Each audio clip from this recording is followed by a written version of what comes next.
తాకట్లో ఉన్న బంగారాన్ని విడిపించి ఆ రోజున మార్కెట్ ధర కట్టి మిగిలిన డబ్బును మీకు అందిస్తుంది కొమ్మూరి గోల్డ్.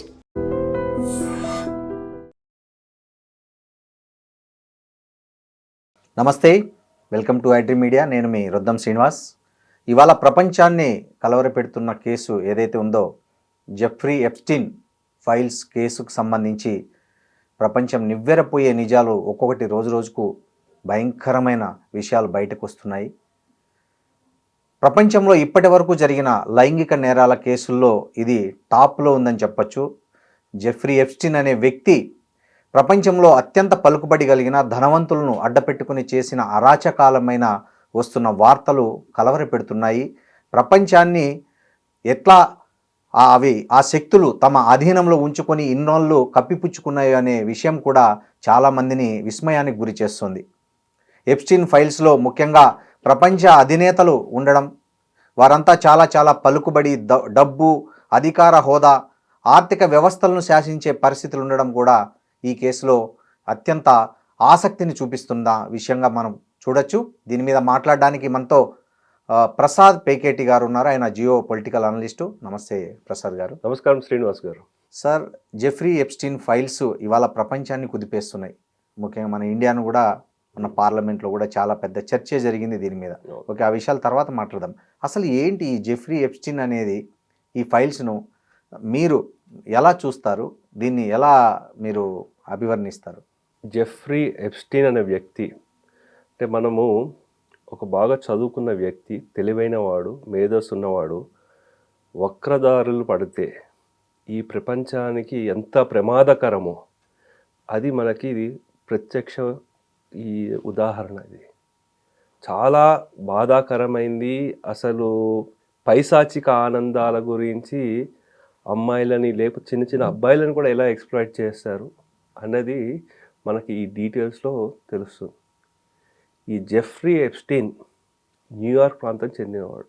అంటే బై జ్యూస్ అనమాట వాళ్ళ ఫ్యామిలీ. ఓకే, అంటే మనకు చాలా మటుకు న్యూయార్క్లో ఎక్కువ మంది ఒక 10-15% వరకు జ్యూస్ ఉంటారు.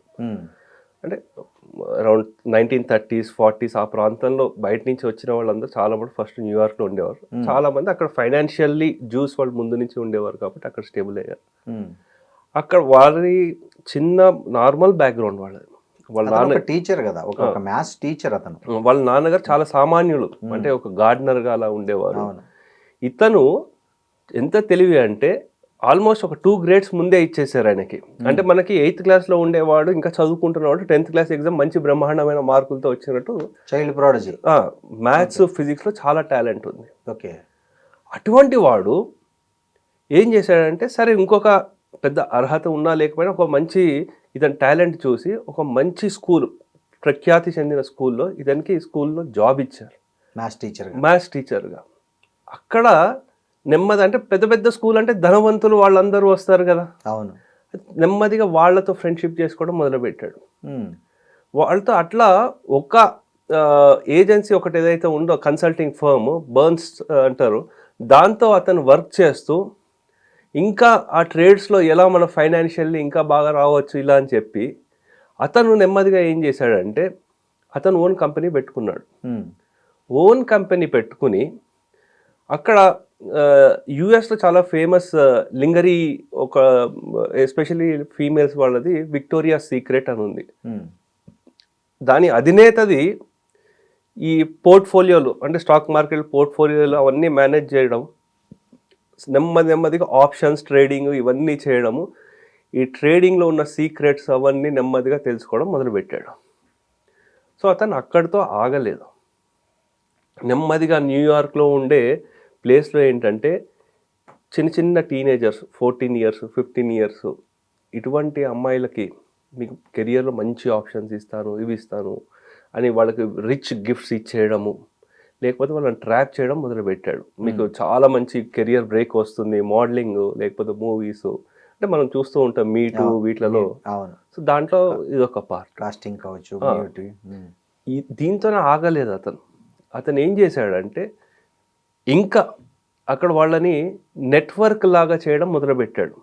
అంటే అదేలేండి మన క్వాంటమ్ టైప్, మీరు ఒకరిని తెస్తే మీకు ఇంత గిఫ్ట్, ఇంకా ఇంకా ఇంకా అదొక అవును, ఒక 1000 మంది వరకు చైన్ తీసుకొచ్చాడు, మార్కెట్ చైన్ మార్కెటింగ్ చేసాడు.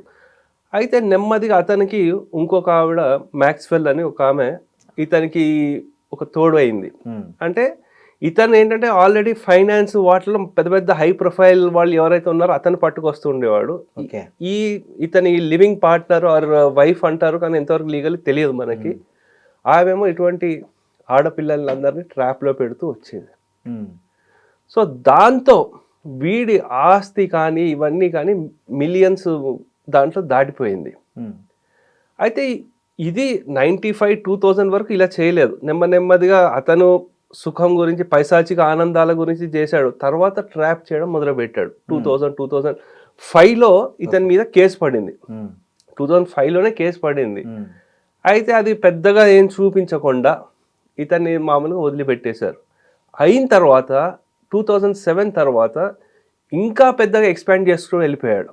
అంటే ఇక హై ప్రొఫైల్ వాళ్ళని కూడా అతన్ని బ్లాక్మెయిల్ చేయడము, మీ పరువు పోతుంది ఈ వీడియోలు బయటికి వస్తే, ఇలా అని చెప్పడం ద్వారా ఇతను ఆడిందే ఆట అయిపోయింది. అంటే ఇంకా దాంతో అరే ఇతను చాలా పవర్ఫుల్ ఇన్ఫ్లుయెన్షియల్ అని ఇంకా లాబింగ్ లీగలే కదా యుఎస్లో.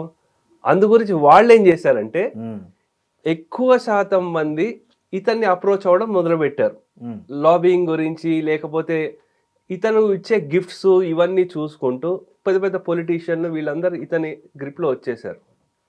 అయితే ఎప్పుడైతే ఈయన జైలు నుంచి బయటికి వచ్చాడో వచ్చిన తర్వాత ఇంకా ఇంటర్నేషనల్ చేసేసాడు.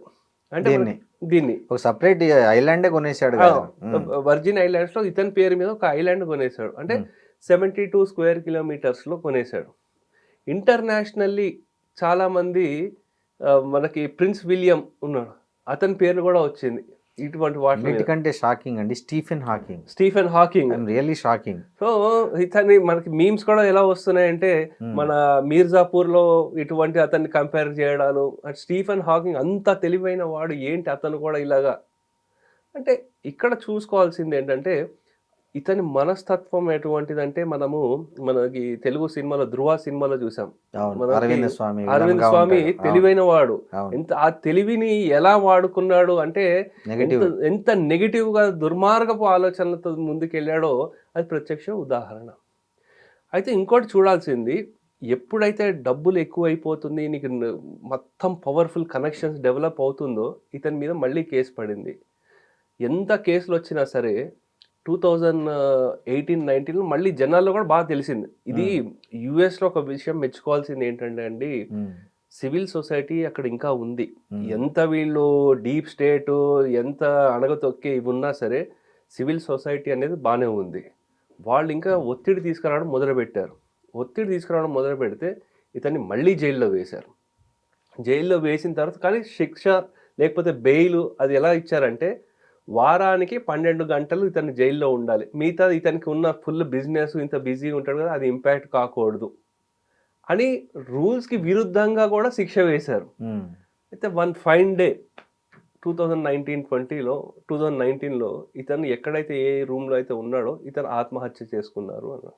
అదేంటండి, అతను ఆత్మహత్య చేసుకున్నది జైల్లో అని చెప్తున్నారు. అక్కడ ఆ రోజు కెమెరాలు పనిచేయట్లేదు అంటున్నారు. దానికి ఎలా చనిపోయారు, ఆత్మహత్యనా లేకపోతే ఎవరన్నా ప్లాన్ చేశారా, అలాంటి ఎవిడెన్స్ కూడా ఏమి లేకపోవడం. అంత పెద్ద ఇంటర్నేషనల్ శాసించి అమెరికాలో ఇట్లాంటి చిన్న క్యూలు అంటే దీని వెనక ఏదైనా పెద్ద కుట్ర ఉండే అవకాశం ఉందా? డెఫినెట్లీ పెద్ద కుట్ర ఉంది అండి. సో ఎందుకంటే ఇంత పెద్ద వాళ్ళు ఇన్వాల్వ్ అయి ఉన్నారు. బిల్ క్లింటన్ ఉన్నాడు, బిల్ గేట్స్ ఉన్నాడు, ఈవెన్ డొనాల్డ్ ట్రంప్ ఉన్నాడు అంటున్నారు. కానీ ఇప్పుడు మొత్తం అతని విజువల్స్ కూడా వైరల్ అవుతున్నాయి కదా. యాక్చువల్ చెప్పాలంటే అండి 65 lakh ఫైల్స్ ఉన్నాయి. అవును, 2,000 మిలియన్లు ఎన్నో వీడియోస్ కూడా ఉన్నాయని అంటున్నారు. అది ఎంతవరకు కరెక్ట్? అది మామూలు అతని దగ్గర ఉండే కంప్యూటర్ అక్కడి నుంచి స్వాధీనం చేసుకున్న దాంట్లో 65 lakhs వరకు ఫైల్స్ ఉన్నాయి. దాంట్లో చాలా వీడియోస్ అన్నీ ఉన్నాయి. అంటే ఇతను ఏం చేసేవాడంటే ఫస్ట్ వీళ్ళని అట్రాక్ట్ చేసుకోవడం, తర్వాత ఏం చేసేవాడు ఇతని ఐలాండ్లో మీకు ఎవ్వరు ఉండరు, ఫుల్ ప్రైవసీ ఉంటుంది.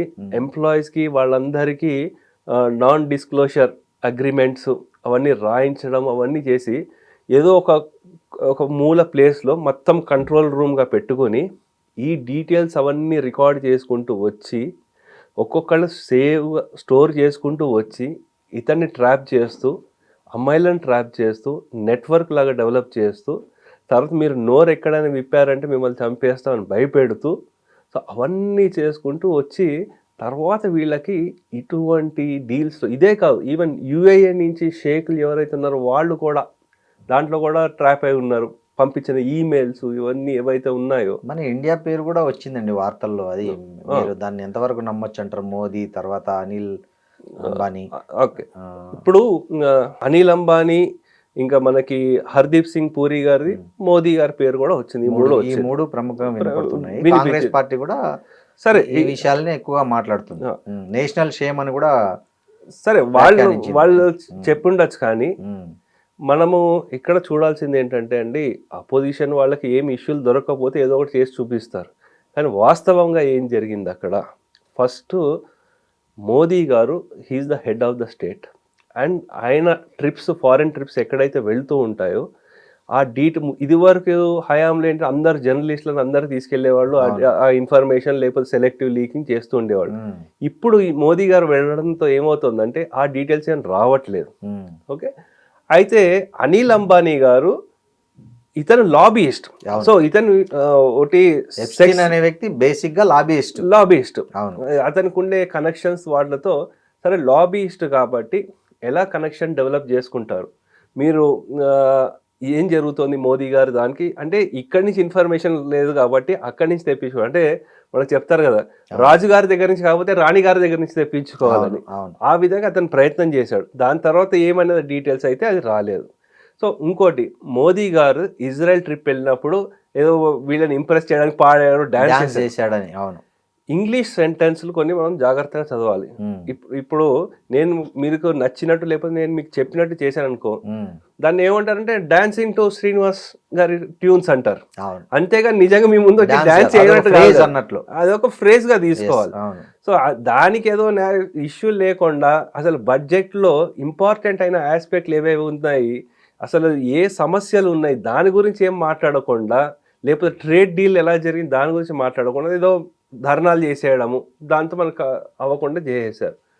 ఇంకోటి చెప్పాలంటే హర్దీప్ సింగ్ సూరి గారిది పూరి వారిది జరిగింది ఏంటంటే, వాళ్ళు అక్కడ చూస్తున్నప్పుడు అంటే ఆయన లాబీస్లు ఉన్నారు. ఎప్పుడైతే ఇక్కడ make in India Modi government వచ్చిందో ఇక్కడ ఇన్వెస్ట్మెంట్లు కావాలని, అండ్ మన వాళ్ళు లేకపోతే ఏ కంట్రీ వాళ్ళైనా లాబీస్ట్లని అప్రోచ్ అవ్వడం, there is nothing wrong.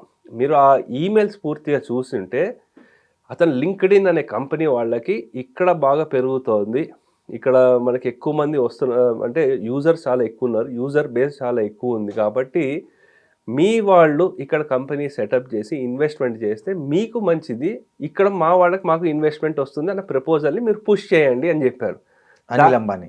Anil Ambani కాదు, పూరి గారు చెప్పారు. సో మన భారతదేశం నుంచి వచ్చిన 3 పేర్లు ఇవ్వండి. సో అందు గురించి దాని గురించి పెద్దగా మనము ఏదో చూపించేస్తున్నారు దీని గురించి అట్లీస్ట్ ఇప్పటివరకు వచ్చిన ఫైల్స్లో మనం వచ్చిన దాఖలాలు పరిశీలిస్తే ఇంతే. దీని గురించి పెద్దగా దాని గురించి ఆలోచన ఇంకా చాలా ఫైల్స్ రావాల్సి ఉంది కదా, దాంట్లో ఏమన్నా ఇంకా మరి కొంతమంది భారతదేశపు నేతల పేర్లు బయటకు వచ్చే అవకాశం ఉందంటారా? అంటే రావచ్చు రాకపోవచ్చు, ఎవరు చెప్పలేరు కదా. కానీ ఒక వ్యక్తి ఎస్పెషల్లీ మోదీ లాంటి వారు 30 ఏళ్ళు ఆయన పవర్లో ఉన్నారు. ఓకే, అట్లీస్ట్ 2000 నుంచి అనుకున్నా సరే 26 years నుంచి పవర్లో ఉన్నారు. ఏ సింగిల్ ఎటువంటి ఆరోపణ లేదు ఆయన, లైంగిక కాదు, ఈవెన్ కరప్షన్ కూడా ఏం లేదు కదా, ఎక్కడ ఉంది? సో వేరే సబ్జెక్ట్ ఏమి లేదు. సో అటువంటి అప్పుడు మనం చూసుకోవాల్సింది ఏంటంటే దాని మీద అంతగా నమ్మలేము. ఇంకా మిగతా వాళ్ళు ఎవరైనా ఆ డీటెయిల్స్ వస్తే అప్పుడు దాని మీద చర్చ వేరే ఉంటుంది. సో దాని మీద గవర్నమెంట్ ఏం తీసుకుంటుంది, మనకి ఇక్కడ మీటూ అది జరిగినప్పుడు వాళ్ళ మినిస్టర్ ఒక ఆయన ఎంజే అక్బర్ అని ఉండేవారు. అది ఇంకా ప్రూవ్ అయ్యిందా కాలేదా లేకపోతే ఫాల్స్ ఎలిగేషన్లా కాదు, ఆరోపణ వచ్చింది, ఆయన మీద ప్రెషర్ తీసుకొచ్చారు, ఆయన చేత రిజైన్ చేయించారు. అట్లాగే బ్రెజ్లర్ లేదు జరిగింది ఇక్కడ వాళ్ళ బ్రిజ్ భూషణ్ సింగ్ అనుకుంటారు. ఇటువంటి ఆరోపణలు వస్తే డెఫినెట్లీ యాక్షన్ ఇమీడియట్గా తీసుకుంటున్నారు. కాబట్టి మనం ఏం ఆశించవచ్చు అంటే చాలా ఇన్ని రోజులు ఇంత స్ట్రిక్ట్గా ఉన్నారు, థర్డ్ టర్మ్లో ఉన్నారు కాబట్టి ఇటువంటి ఆరోపణలు ఏమైనా వస్తే డెఫినెట్ యాక్షన్ ఉంటుందని మాత్రం మనం 100% నమ్మచ్చు. ఓకే. సో అది సో ఇప్పుడు మీరు చూసుకుంటే ఈ ప్రపంచంలో అత్యంత ధనవంతులు ఎలాన్ మస్క్ కూడా కలుస్తున్నాడు, తర్వాత బెర్లిన్, వీళ్ళందరూ ట్రంప్, ఒబామా, తర్వాత చాలామంది దేశాల నేతలంతా జెఫ్రీ ఎప్స్టీన్తో టచ్లో ఉన్నారు. సో వీళ్ళందరికీ అతను 14 ఏళ్ళ అమ్మాయిలను సప్లై చేశాడు అనేది ప్రధానమైన ఆరోపణ. సో దానికి సంబంధించి సోషల్ మీడియాలో చాలా కుప్పలు తెప్పలుగా కొన్ని విజువల్స్ వస్తున్నాయి. సో వీటిని ఎంతవరకు నమ్మొచ్చు అంటారు? ఆ విజువల్స్ వస్తున్నది కరెక్టేనా? చూసారు దాంట్లో మనం చూసిన విజువల్స్లో ఇప్పటి వరకు ట్రంప్ ఉన్నాడు, ట్రంప్ చాలామంది అమ్మాయిల మధ్య, బెర్లిన్ కానీ ఇట్లా చాలామంది ఉన్నారు. అలాగే మోడీ పక్కన ఒక అమ్మాయి ఇట్లా కూర్చుంటే నవ్వుతున్న ఒక ఫోటో కూడా చాలా వైరల్ అయింది. సో వీటన్నిటిని మనం నిర్ధారించడానికి ఎవరు దీనికి ఆథరైజ్ చేయాలంటారు? ఇవి కరెక్టా రాంగ్ అని? అంటే ఒకటి ఇక్కడ చూసుకోవాల్సిందండి, ఇప్పుడు ఏ రావడంతో ఇంకా విపరీతంగా అటు ఇటు తిప్పేస్తున్నారు. కానీ చెప్పాలంటే యుఎస్లో జ్యుడిషియల్ అథారిటీ ఏదైతే ఉందో they are the right people to say, because ఆ ఫైల్స్కి మనకి ఎటువంటి యాక్సెస్ లేదు. ఇంకా మనం చూడాలంటే డెఫినెట్లీ వీళ్ళందరూ ఇన్వాల్వ్ అయి ఉన్నారు, లేదంటే ఇంత నాయిస్ ఎందుకు వస్తుంది? కొంతమంది ఈవెన్ బిల్ గేట్స్ కూడా ఎక్నాలెడ్జ్ చేశాడు, నేను అతనితో టచ్లో ఉన్నాను నేను అని చెప్పాడు. అవును. బిల్ క్లింటన్ 22 టైమ్స్ ఫ్లైట్స్లో తిరిగాడు. ఇంకా ఈ అమ్మాయిలు చిన్న చిన్న పిల్లలు ఎక్కడి నుంచో బయట నుంచి తీసుకొచ్చి ఫ్లైట్లో తీసుకొచ్చాడు. ఎందుకంటే ఫ్లైట్లో వస్తున్నప్పుడు వాళ్ళ పేర్లు రాస్తారు కదా, దాని నుంచి కూడా ఇన్ఫర్మేషన్ పట్టారు.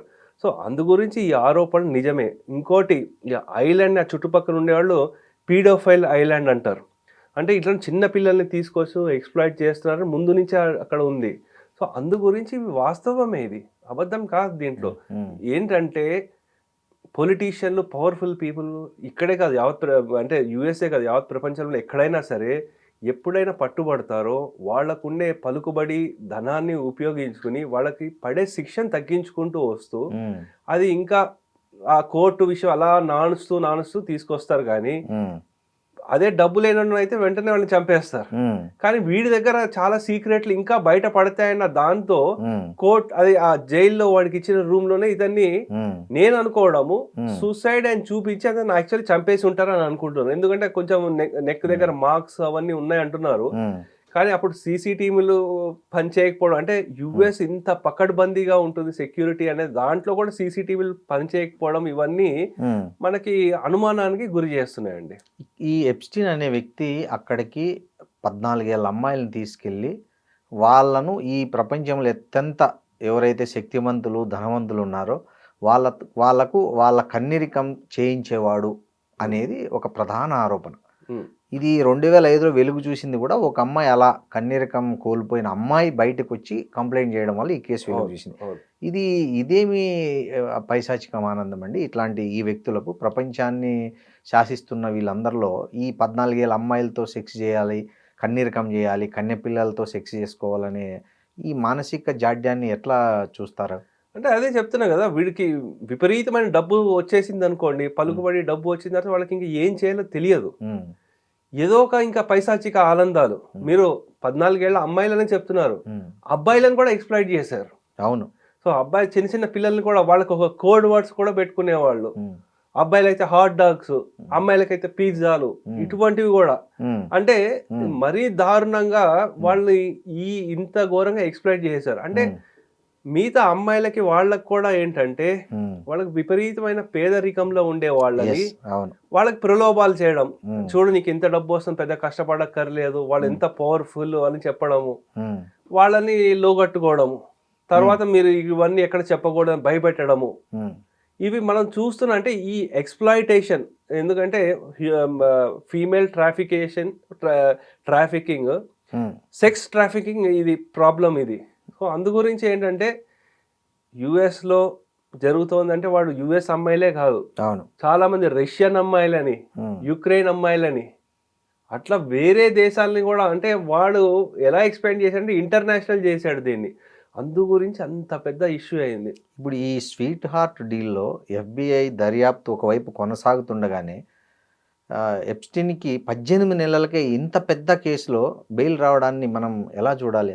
అంటే మనకి అక్కడ న్యాయ వ్యవస్థలో ఏంటంటే they are political appointments. So ఇది మనకు భారతదేశంలో ఇలా ఉన్నట్టు కాదు అక్కడ. ఓకే. సో వాళ్ళకుండే ఇన్ఫ్లుయెన్స్ని యూజ్ చేసుకుంటారు. చేసుకుని దాన్ని కొంచెం మారుస్తారు. వాళ్ళు చెప్పడానికి మేము వరల్డ్స్ ఓల్డెస్ట్ డెమోక్రసీ అన్ని చెప్పినప్పటికీ ఈ కొన్ని అపాయింట్మెంట్లు ఏవైతే ఉంటాయో they are political appointments, even judiciary as well. So మన ట్రంప్ కి అదే ప్రాబ్లం వస్తుంది అక్కడ. అక్కడ అపాయింట్ చేసిన జుడిషియరీ ఎవరైతే ఉన్నారో వాళ్ళందరూ డెమోక్రాట్స్ అపాయింట్ చేసిన వాళ్ళు. అందు గురించి ఈయన కోర్టు కేసులు, కోర్టులను ఏదో ఒకటి అనడము, లేకపోతే జడ్జిల మీద అనుచిత వాక్యాలు చేయడం అవన్నీ ఇతను చేస్తున్నాడు. సో అందు గురించి ఆ లాబింగ్ అనేది ఈవెన్ జుడిషియరీలో కూడా వెళ్ళిపోయింది. సో అందు గురించి దానికి శిక్ష ఎంత మినిమం అయితే అంత మినిమంలో చేసేస్తున్నారు. ఈ కేసు ఇలా నీరు గారిపోతున్న సమయంలోనే ఒక జర్నలిస్టు, ఒక లేడీ జర్నలిస్ట్ అక్కడ జూలీ కే బ్రౌన్ అనే ఆమె వీటన్నిటి మీద విస్తృతంగా రాశారు న్యూస్. ఇలా జరుగుతోంది, ఈ కేసుని ఎట్లా నీరు గారుస్తున్నారు, ఎవరు దీని వెనకున్నారు, బాధితులతో మాట్లాడడం, వాళ్ళ ఫ్యామిలీలతో మాట్లాడి ఆమె చాలా విస్తృతమైన పరిశోధన చేసి చాలా ఆర్టికల్స్ రాశారు. దీంతో ఈ కేసు అమెరికా ప్రజల్లో సజీవంగా నిలిచింది. నిజంగా ఇక్కడ మనం చెప్పుకోవాల్సింది జర్నలిస్ట్ పాత్ర కూడా ఉంది ఈ కేసు వెలుగు చూడడం వెనక. అంటే డెఫినెట్లీ జర్నలిస్ట్ పాత్రలు ఉన్నాయండి. దాంతోపాటు సివిల్ సొసైటీ కూడా ఉంది. వీళ్ళలో అమెరికాలో ఇంకా ఆ సివిల్ సొసైటీ డెమోక్రసీ ఉంది కాబట్టి ఇటువంటి కేసు బయటికి వచ్చింది. కానీ ఇతను ఇంత ఘోరాలు చేస్తుంటే ఇతనికి సహకరించింది కూడా ఒక స్త్రీనే, ఆ మ్యాక్స్వెల్ అనేది. సో వైఫ్ అంటారు కానీ లివింగ్ పార్ట్నర్. సో కానీ ఇంత ఘోరాల్లో ఆయనకి సహకరించింది. అతను చచ్చిపోయాడు. ఆమెకి ఏమైనా శిక్ష పడింది? ఇప్పుడు ఆమెను కన్విక్ట్ చేశారు కదా, కన్విక్ట్ చేసి 20 years ఆమెకి వేశారు శిక్ష. But still she is lobbying. So బయటికి రావడానికి. అమెరికా ఎలక్షన్ ముందు ట్రంప్ చేసిన వాగ్దానాల్లో ఇది కూడా ఒకటి ఉంది. ఎప్స్టీన్ ఫైల్స్ నేను డీకోడ్ చేస్తాననే ఒక హామీ కూడా ఇచ్చాడు. అట్లాంటి పరిస్థితి ఉందా? ఎందుకంటే ప్రముఖంగా ట్రంప్ పేరు వినిపిస్తుంది. అంటే ట్రంప్ పేరు వినిపిస్తున్నా సరే ఎక్కడ సరే ఆయన సెక్షువల్ ఎక్స్ప్లాయిటేషన్ చేశాడని ఎక్కడ కనిపించటం లేదు. అంటే అంటే మనకి ఇప్పటివరకు వచ్చిన డాక్యుమెంట్ లో ఎక్కడ కనిపించట్లేదు. కాబట్టి అతను దాని ఒకవేళ నిజంగా ఆయన పేరు వచ్చింది అంటే డీప్ స్టేట్ వాళ్ళు వీళ్ళతో కలిపి వాళ్ళకి ఏం కావాలో ఈయన చేస్తాడు. అంటే క్విడ్ ప్రో అంటారు. అవును. సో వాళ్ళకి ఏం కావాలో ఈయన చేస్తాడు, ఈయనకి పేర్లు బయటకు రాకుండా ఆయన మేనేజ్ చేసుకుంటాడు అని నేను అనుకుంటున్నాను. ఎందుకంటే ట్రంప్ది మనం చూస్తూ ఉంటే ఆల్మోస్ట్ అలాగే ఉంది. అట్లీస్ట్ ఆయన ఇచ్చిన వాగ్దానంలో ఎంతో అంత బయటికి వచ్చింది. అది ఎవరి చేత వచ్చింది అనేది వేరే విషయం. కానీ ఆయన తీసుకొస్తా అన్నట్టు చేశాడు. సో నాకు ఒకటి అర్థం కాదండి, వీళ్ళందరూ కాళ్ళు చేతులు అవయవాలు ఉండేవాళ్ళు, వీళ్ళు పోయి ఏదో చేసింటారు అనుకుందాం. అసలు స్టీఫెన్ హాకింగ్ కుర్చీ కత్తుక్కుపోయిన పెద్ద సైంటిస్ట్ కదా, ఆయన అక్కడికి ఎందుకు వెళ్ళి ఉండొచ్చు, ఆయన ఏం చేసి ఉండొచ్చు అనుకుంటున్నారు మీరు? అది చెప్పడం కష్టం అది. సో అతను మరి ఆయనకి ఏం కోరికలు ఉన్నాయో అంటే బయట చూడడం వేరు, యాక్చువల్ ఉండడం వేరు ఉంటుంది. కాబట్టి అంత పెద్ద వ్యక్తి మనం కొన్ని అంటే ఎనీథింగ్ ఈజ్ పాసిబుల్ అండి. మనసులో శరీరంలో శక్తి ఉన్నా లేకపోయినా మనసులో కోరికలు ఉండేది ఉంటుంది కదా. అది దానికి మరి ఇంకేం కోరికలు ఉన్నాయి అది ఆయనే చెప్పగలుగుతాడు. కానీ అంత గౌరవం ఉన్న అంత పెద్ద ఆయన కూడా దీంట్లో ఇరుక్కున్నాడు. ఇంత దారుణమైన పరిస్థితి అంటే ఎంత ఎక్స్ట్రీమ్ కన్నా వెళ్ళొచ్చు ఈ ప్రపంచము. అంటే ఇప్పుడు యుఎస్లో జరిగింది, మనకి ఇక్కడ కూడా రేవ్ పార్టీలు అంటారు, ఆ పార్టీలు అంటారు. అక్కడ ఏమేమి జరుగుతుందో మనకు తెలియదు కదా. సో అందు గురించి మనకి యాజ్ ఎ పేరెంట్స్గా పిల్లలకు కూడా వాళ్ళకి ఏంటంటే బయట ఇటువంటి వాతావరణం ఉన్నప్పుడు మనకి వాళ్ళకి అంతర్గతంగా శక్తిని ఇవ్వాలి. వీటిలన్నిటికీ దూరంగా ఉండే శక్తిని వాళ్ళని ట్రైన్ చేయడం. తల్లిదండ్రులు పిల్లలను కనిపెట్టుకొని ఉండాలి ఒక కంట, వాళ్ళు ఏం చేస్తున్నారు, ఎక్కడికి వెళ్తున్నారు, వాళ్ళు ఒకవేళ డబ్బు తెస్తే ఈ డబ్బు ఎక్కడి నుంచి వచ్చింది, ఇంత పెద్ద మొత్తం ఎలా సంపాదించావని అడిగే పేరెంట్స్ ఉంటే ఇవన్నీ జరిగేవి కాదు. ఇవాళ చాలామంది ఎప్స్టీన్ బాధితులు బయటకు వచ్చి మేము ఇట్లా మోసపోయాము, అట్లా చేసాం, మేము అట్లా నరకం అనుభవించామని అక్కడ మీడియా ముందు చెప్తున్న వీడియోస్ కూడా మనం చూస్తున్నాం. సో ఇవన్నీ ఈ కేసును మరింత బలం చేకూరుస్తాయంటారా, లేకపోతే ఈ కేసు ఫైనల్గా ప్రపంచం మీద ఈ కేసు ప్రభావం ఎలా ఉండబోతుంది? అంటే దీంట్లో ప్రభావం అంటే అండి ప్రతి తల్లిదండ్రుల బాధ్యత కూడా ఉంటుంది. అంటే పిల్లలు నువ్వు ఇలా చేయి అలా చేయి అంటే వాళ్ళు పిల్లలు కొన్ని చేస్తారు, చెయ్యరు. తల్లిదండ్రులు ఏం చేస్తారో పిల్లలు కూడా అదే చేస్తారు. మనము తల్లిదండ్రులే వ్యసనాలకి లోనైతే పిల్లలు నిజంగా ఇదే గొప్ప ఏమో అని అనుకుంటారు. తల్లిదండ్రులు ఎప్పుడు మొబైల్ మీదే కూర్చుంటే పిల్లలు కూడా ఓకే దిస్ ఇస్ కూల్ అంటారు. సో మనం ఒకటి చేస్తే వాళ్ళు ఇంకా ఎక్కువ చేస్తారు కదా. సో మనము తల్లిదండ్రులు మన బాధ్యత ఏంటంటే ఫస్ట్ మొదటిగా మనం ఎంత నిగ్రహంగా ఉన్నాము, మనకి ఏది ఇంపార్టెంట్, మన పిల్లల్లో మనం ఆ కల్చర్ ఫాలో అవుతున్నామా లేదా మనం చేసిన తర్వాతే మనం చూసి పిల్లలు నేర్చుకుంటారు. అంతేగాని పిల్లలు ఇలా ఇలా చేయంటే వాళ్ళు అలా చెయ్యరు అది. సో ఈ ఉదంతం ఏదైతే ఉందో భారతదేశానికి కాదు, యావత్ ప్రపంచానికి కూడా మన ఫ్యామిలీ వ్యవస్థ మనకి ఎంత స్ట్రాంగ్గా ఉంటే మన పిల్లలకి భావి తరాలకి కూడా చాలా మంచిది. లేదంటే ఇటువంటి సెక్షువల్ ప్రెడేటర్స్ ఎప్పుడు ఏదో ఇప్పుడు ఈ రకంగా బయటపడ్డారు, ఇంకా కొన్ని రకాలుగా బయటపడిన వాళ్ళు ఎంతో మంది ఉన్నారు కదా, బయటపడిన వాళ్ళు భారతదేశంలో ఎంతో కూడా. మంది ఉంటారు.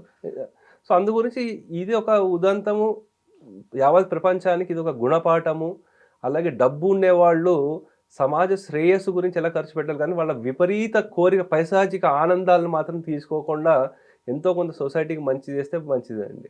థ్యాంక్ యూ ప్రసాద్ గారు, చాలా చక్కగా చెప్పారు. Thank you. నమస్తే. నమస్తే సార్.